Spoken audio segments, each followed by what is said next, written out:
Good relationship with North Korea. As good as you can have. It's the most isolated country on the planet. Here we are. You would have been in a war with North Korea if I didn't get elected president. And this rogue state is certainly making its mark on the world stage. Now, North Korea has fired a short-range ballistic missile in Pyongyang's latest show of force. Kim Jong-Un has ordered North Korea's military to intensify drills in preparation for a real war. For decades, the Kim family has ruled North Korea, shaping its politics, society, and overt military strategy. So who's next in line after Kim Jong-Un? More than a dozen ballistic missile launchers driving past throngs of supporters. It comes as Kim Jong-un puts this little girl, reportedly his 9-year-old daughter, front and center at a splashy and crucial military banquet. This is a look at North Korea's Dynasty.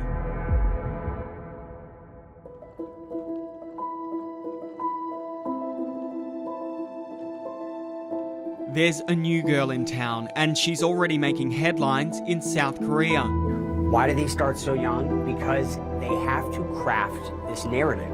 Her whole life story is essentially planned for her, and she's not even 10 yet. Kim Joo-ae is one of 3 children believed to belong to North Korea's supreme leader, Kim Jong-un.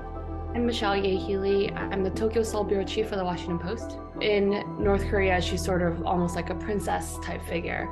And she's been introduced as the leader's precious daughter and most beloved child. And those are very, high, very important phrases that have only been reserved for the previous leaders of North Korea. As you may expect from a closed-off nation, we don't know an awful lot about Kim Joo-ae. So to see photos of Kim Joo-ae really being sent all throughout state media was something very new and interesting that North Korea has revealed in many years. But South Korean intelligence believes she likes horse riding, swimming, and skiing. Of course, this is all a world away from her presence at intercontinental ballistic missile launches with her father.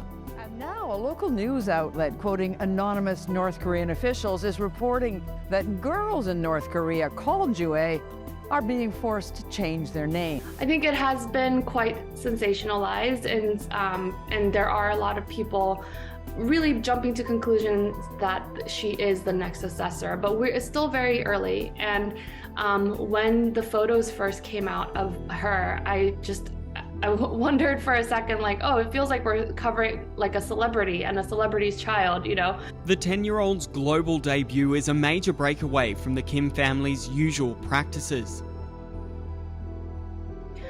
It's super fascinating. I mean, we have not seen Kim family children come out into the public like this at all. Kim Jong-un is the first of the 3 leaders of North Korea so far to actually show his young children to the public.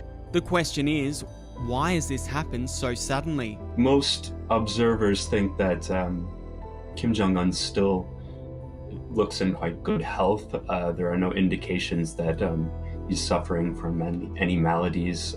He's still quite young. It wasn't until her father was 26 that we first saw verified photos of Kim Jong-un.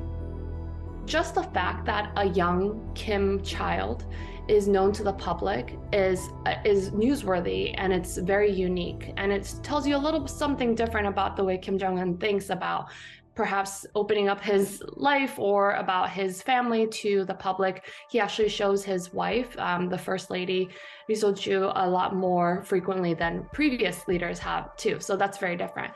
So to understand North Korea's dynasty, let's do a crash course on how we got here.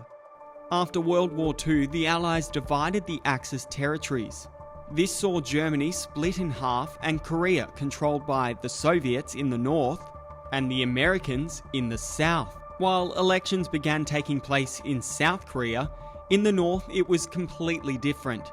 Kim Il-sung went from an anti-Japanese communist guerrilla to the newly installed puppet leader of North Korea. And then, in 1950, the Korean peninsula became a bloody war zone. In Korea, United Nations troops push on in the cautious advance against the communists. An advance whose purpose, General Ridgway states, is not to seize ground, but to wipe out the enemy. and it's up to the infantry to clear out the pockets of die-hard communists. The South backed by the US and the United Nations, while the North was supported by the Soviet Union and China. Millions lost their lives and the war ended with little resolution. Today, the countries are still divided and tensions remain high. Well, I think there's blame on both sides. Both sides have aired very militaristic rhetoric, somewhat differing according to administrations in the United States, but I think it's accepted on the US side to some extent to stand up to North Korean provocations and to not seem weak or to back down to those. There is an internal logic there, and that is self-preservation. And if we look at it from that perspective, I think what the North Korean regime does makes perfect sense. And for them, they have found that standing up to a great military power like the United States, being strong, not being seen to lose face, I think has worked for them. While the two countries signed a ceasefire in 1953, a formal peace treaty was never agreed upon. News cameramen record the last vital moments of the Korean War as a convoy of army vehicles brings United Nations officers to the truce site at Panmunjom for the signing of the armistice. This means they are still technically at war today. Kim Il-sung had fostered an authoritarian regime, which has now been supported by his son and his grandson, Kim Jong-Un. And it doesn't look like that line of succession is stopping anytime soon. But I think it's really fascinating to really think about what this could mean for North Korea. Could we see a female successor to the Kim family leadership in North Korea? Could this mean that he's actually setting her up for a very politically influential role in the future? Perhaps not the leader, but an influential aide or maybe second in command. We do see quite a few women in leadership positions in the Central Party. So it's not unheard of to see women in leadership positions. Today, in contemporary North Korea, one high-ranking leader is, of course, Kim Yo-jong, which is Kim Jong-un, the premier's sister. State media reports show Kim Yo-jong criticizing the South Korean puppet military. North Korean leader's influential sister, Kim Yo-jong, repeats threats for a joint response by Seoul and Washington. She warns the regime will take a quick, overwhelming action if the allies ramp up their joint military drills. There's very little information coming out of North Korea anymore. Almost no defectors coming out of North Korea, no diplomats or humanitarian aid groups going in or out. So we have really very little information about what's going on inside. Although Pyongyang's military might is on display, Korean experts say the explosion was designed to cement the growing power of Pyongyang leader Kim Jong-un's younger sister, Kim Yo-jong. the story is different for those living in the country.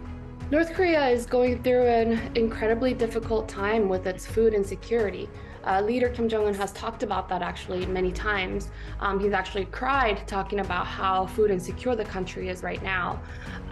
North Korea has completely shut down in COVID. They've restricted almost all trade with China, which is how they get most of their, most food, money. So will a new face change this, or will we still see missiles in the sky for years to come?